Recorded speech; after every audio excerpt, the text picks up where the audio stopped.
Të them të drejten, Muçi ka qenë dhe jo me kot është përmend shpesh si një talent, një ndër talentat e viteve të fundit, jo vetëm shqiptar, por tash po tregon veten edhe në arenën e ndërkombëtare. Unë do ta nis pak më mbrapsht, si i them muhabetin për Muçi, sepse kam një shkak, një histori e cila lidhet me testin sportiv. Unë normalisht kam qenë, e mbaj mend, ka qenë viti 2017-2018, diçka e tillë, kam qenë trajner në Kruj dhe kam pas sportist Bedri Grece, i cili ishte qenë shok skuadër me Muçin këtë Tiranë. Dhe në një bisedë, dhe nuk më harrohet kurrë ajo bisedë. Në një bisedë të cilën po shpesh u ngacmonin njëri me tjetrin duke thënë se kush nxjerr më tepër talenta, Shkodra apo Tirana. Në një bisedë me një sinqeritet plot, Bedi, siç e thirrim në Greca, më tha, prove tha, unë tha ditë them tha se njerë në smuçi do të zë Shqipëria, tha se do të zë tjetër. Pa kishte shok skuadër dhe kishte Po. aq shumë besim ka ideale, ishte aq i ri, edhe bani përshtypje. Nuk e njihja Muçin në ato momente. Dhe që nga i momente kam njeh pak, e kam pa me asyrin kritik, pra duke pa elementin teknik edhe duke pa talentin si apo avanzoi te tij. Edhe them me bindet plot këtë sepse i besoj fjalëve të tij se më shumë se një sportist i cili stërvitet çdo ditë me te dhe shikon çdo veprim të tij, por duke pa edhe moshën dhe vlerësimin, pra them se ai ka një talent të lindur. Tani për sa i përket pyetjes që bën ti, ai është një karakter i vështirë, se gjithmonë këto talentat e mëdha kanë një karakter të vështirë. Pra, janë disi më të veçantë se sa të tjerët. Dhe them se janë më të veçantë se të tjerë, sepse ka një neshje po dhe disa neshje jo.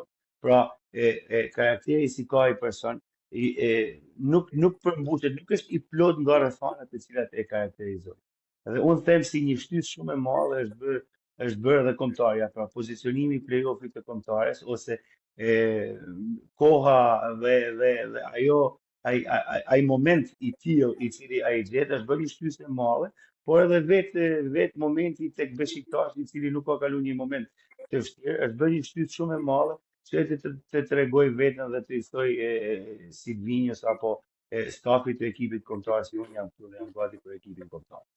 Por më mirë që po kalon këto momente, shpresoj që të vazhdoj. Shpresoj që edhe pjekuria e tij të thjellohet, sepse nuk i mjafton vetëm talenti, por duhet të jesh edhe një djalë i pjekur që të jesh pjesë e ekipit kombëtar. Është një moment të vështirë, jo për sa i përket formës së tij, po është një moment të vështirë sepse po të kalojmë në ekran tjetër për atë jemi në vendin e Silvinjës apo stafit të ekipit kombëtar, mendoj se duke ditë se me ke kanë përballë, pra duke ditë se kanë Polonin në neshje e cila duhet të jetë në fazën e defensive, një skuadër perfekte Shqipëria.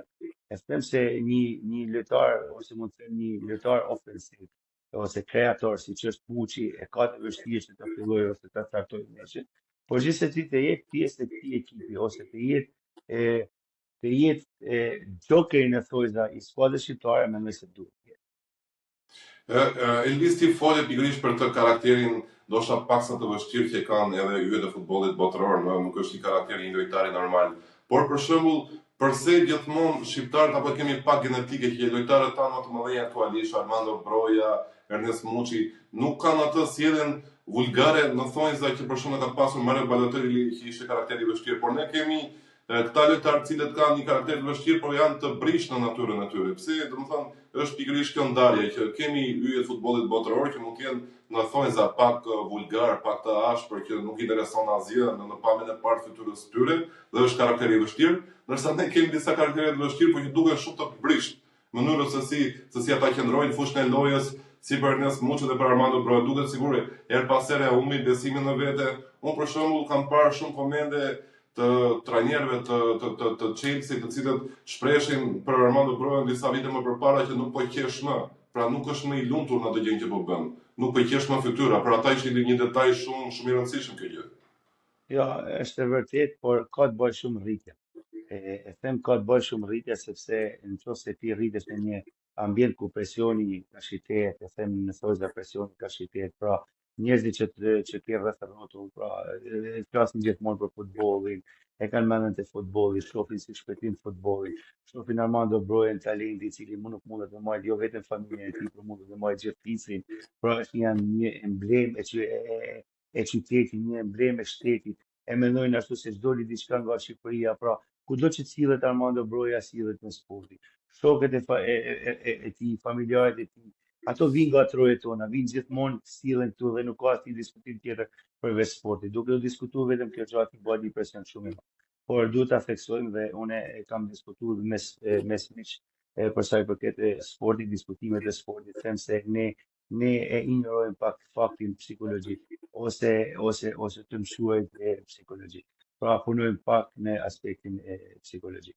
Sepse të jesh në cila situata mund ta kthej shembullin e Rashford, i cili ka kalu me të vërtet situata të vështira në Angli. Por nuk duhet të harrojmë se ai ka bë gati 12 orë një javë me psikologun. Pra, është një pjesë e cila ne e anashkalojmë, por që duhet të jemi të theksuar dhe duhet bëhemi profesionista, sepse me të vërtet ne kërkojmë si të paguhemi si profesionista, kërkojmë që të jemi këto profesionistat, por nuk duhet të anashkalojmë këtë pjesën. Po unë them se rritja gjenetika ka një përqindje goxha të madhe të këtyre demonstrimeve ose brishtësisë ose thyrës së shpejtë sepse e përjetojnë më tepër se sa nordikët ose se sa ato të cilët Po, punojnë po, më po. tepër me psikologë. Kurse kjo pjesa e fuqisë për të ngritur më lart, ne nëse ngrihemi gjithmonë nga pjesa e jashtme aty si na rrethojnë. Nuk ngihemi vetvetit, nuk ngrihemi vetvetit pra me luftën si mund të bëjmë me karakterin ose me diçka me personalitetin, diçka tjetër. Kjo mendoj se është një shkak të cilin ne gradualisht do ta kalojmë, sepse Shqipëria tashmë po evropianizohet, pra kemi shumë lojtarë të cilët po kalojnë jo vetëm rritjen, po kalojnë shumë vite edhe familjet e tyre në Europë dhe në botë, them se shkallë mas shkallë do kalohet, por për momentin e mendoj si faktor kryesor mos integrimin e shpejt të një rrymë, jo të një sistemi të vogël 10 vjeçar ose 15 vjeçar.